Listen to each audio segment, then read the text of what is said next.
Hello YouTube.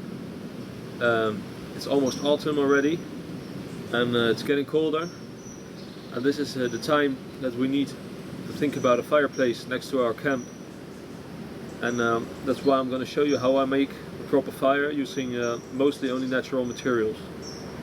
The first thing you have to think about is getting some tinder, and you have to collect this far before you're gonna make your fire. It has rained on us tonight, so everything is wet, and when everything is wet, it is very important that you gather your tinder a long period before you're gonna make your fire.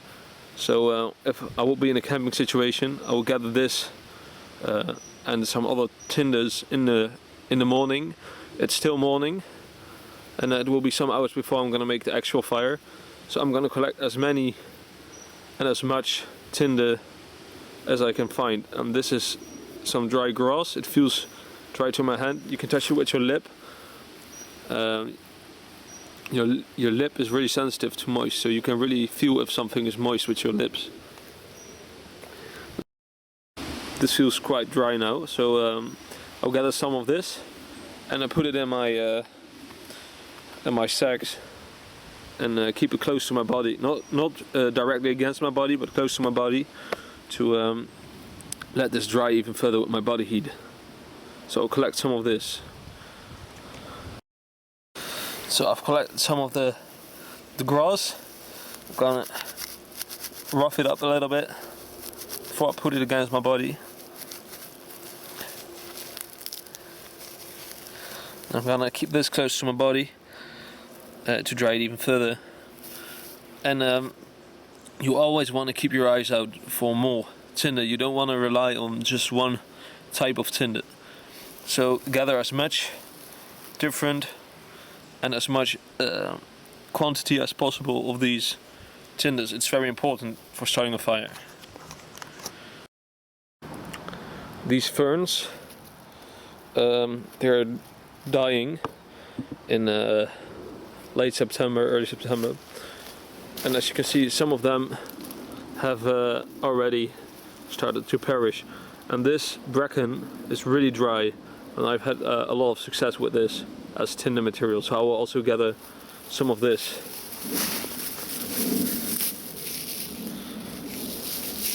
Mush it up again and gather as much as possible. What I also like to do is get some of these tiny twigs from the spruce. These are very dry. They will almost always burn, even if they're a little bit wet. If they break off easily, they're dry. If they're flexible, they're moist inside. So you can keep that as a reminder. I like to gather some of these and put these in my clothes as well, against my body, to dry these, just as a fire extender for the first flame. I already covered a video about different tinders that I use. I'll put a link in the description for that video, so you can check out some more tinders.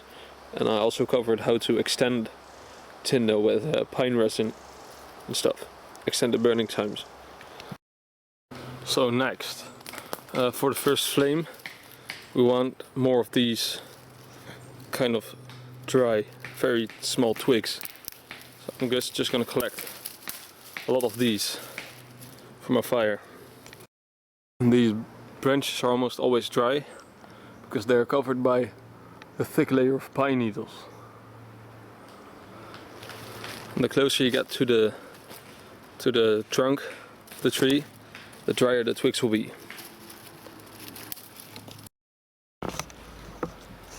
So now that I've collected a whole bunch of the small twigs, I will use these larger sticks as well, because these are excellent for putting on top of the small twigs.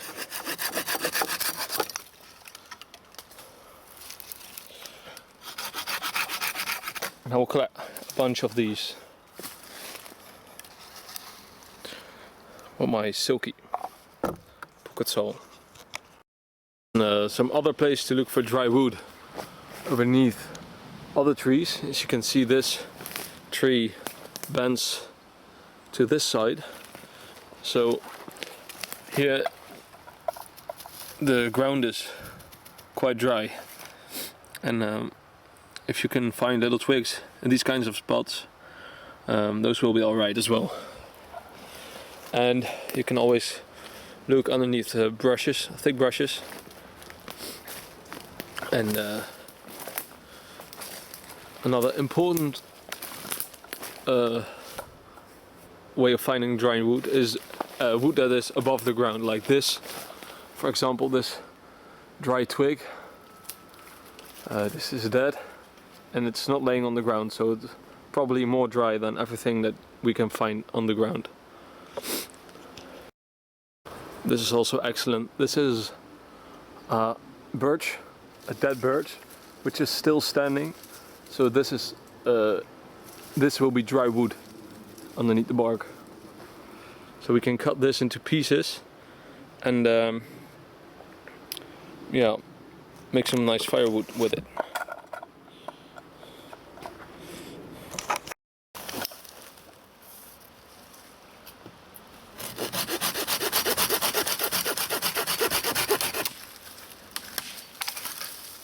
There he goes.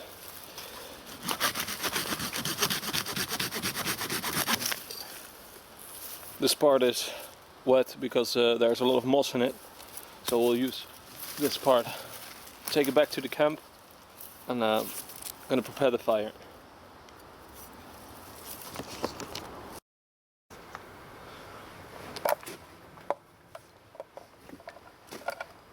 So what I'm going to do now is I'm gonna split these two logs in very small pieces, and I'm gonna use that as a base layer to lay on the moist ground, so that the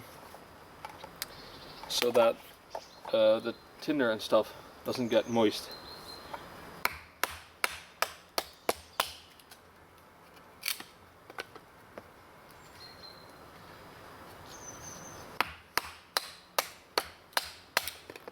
Nooit gevraagd om meer dan 1,5 week diarree.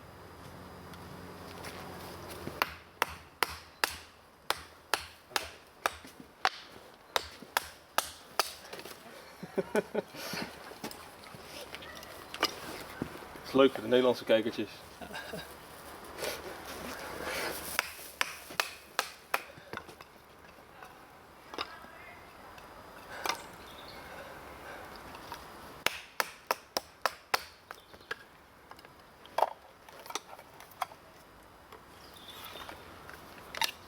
I'm gonna take a thinner blade to split these even further.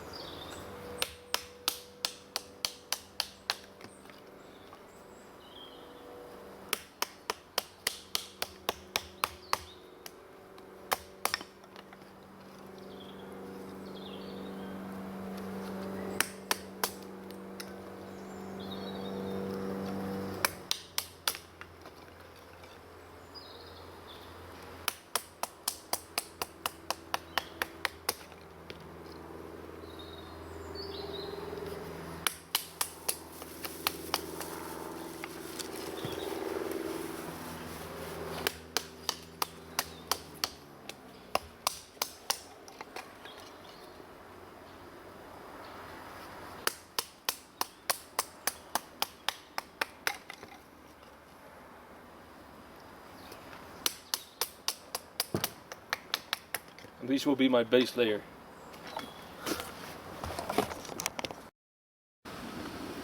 So this is all the wood I collected. These are the small twigs. Collected quite a lot of these, just to be certain. It's quite moist, so and when you're camping you want to be certain that you have a fire for the night, and you want it blazing hot right away to let all the moist wood burn. Some medium twigs, some larger twigs, still no logs, but we don't need those. And these are for the base layer. So let's build a fireplace. So let's build the fire. I said we're gonna use these as a base layer to cover the moist ground.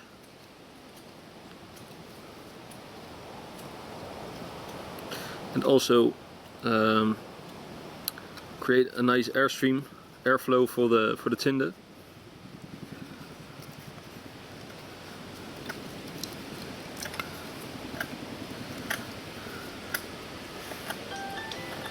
So this would do.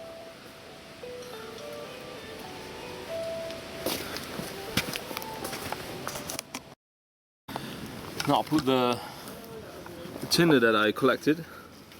I still have in my pants, in my trousers. Put it in. Got some more. I'm gonna mix this.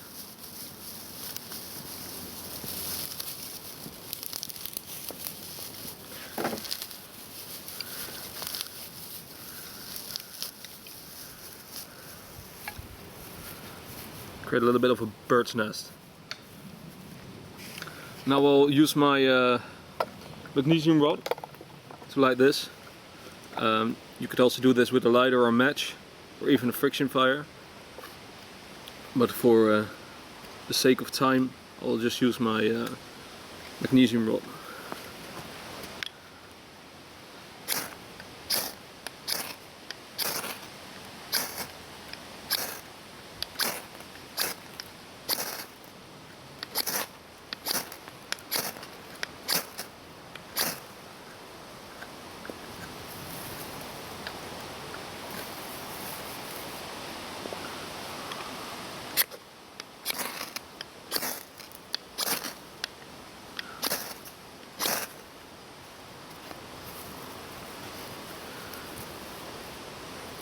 Alright.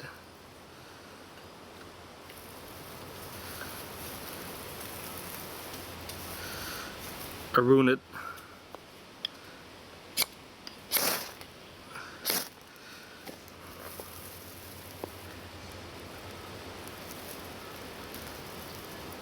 There it is. Now I'm gonna take the little twigs I collected and put them on top.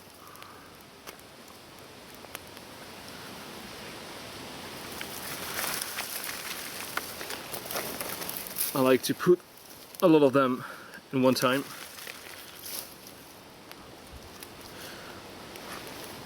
So there you have it.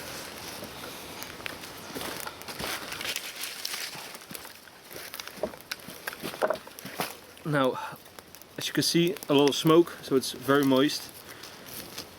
I'm gonna put these crisscross on there.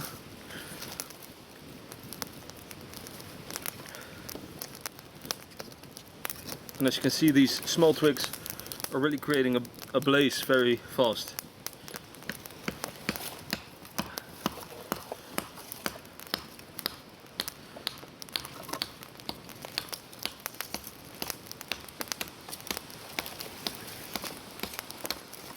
You need a fire, so don't even mind about the aesthetics of the fire. You can work on that later.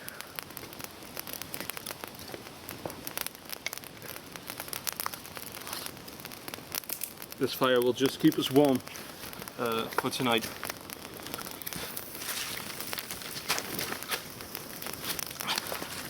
Now you can put these larger logs and surround your fire with them. To dry them out first, you can throw them on. You can throw them on the fire later.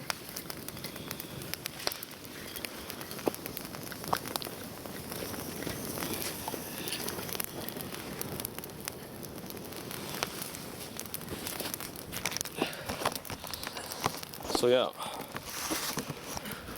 this is how you start a fire.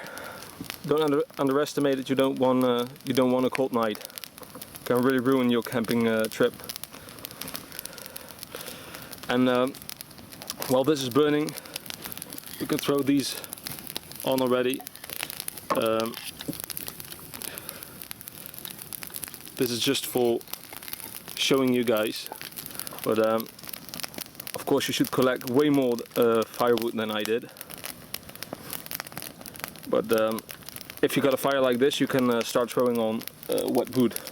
Doesn't really matter anymore. So you can just grab wood around you and throw it on. It will burn. So I've thrown on some very wet branches. I don't really care anymore. This will dry out and burn. So you don't really need to be careful anymore. Just throw on everything you find. Make it as big as possible, and when you got a nice hot bed of coals, you can start making the fire the way you like it. You can make a fire like this, so that you don't have to keep watch all night. Just put some big logs next to the fire and they will burn. You can just when the ends burn off, you can just shove it a little bit further into the fire. So it's for a permanent camp, as you can see. A really long-lasting fire with minimum maintenance. And this kind of fire, a smaller version of this, or something like this. Maybe you just want a hot bed of coals to cook on. But start off with just an ugly pile of blazing twigs. And that is how you make a proper fire with natural stuff. No pre-dried wood or anything. It's quite easy. Everything is really wet at the moment, so you can see it's still pretty easy if you just use the right preparation. I'm going to enjoy this warmth. Thank you for watching. Have a good fire.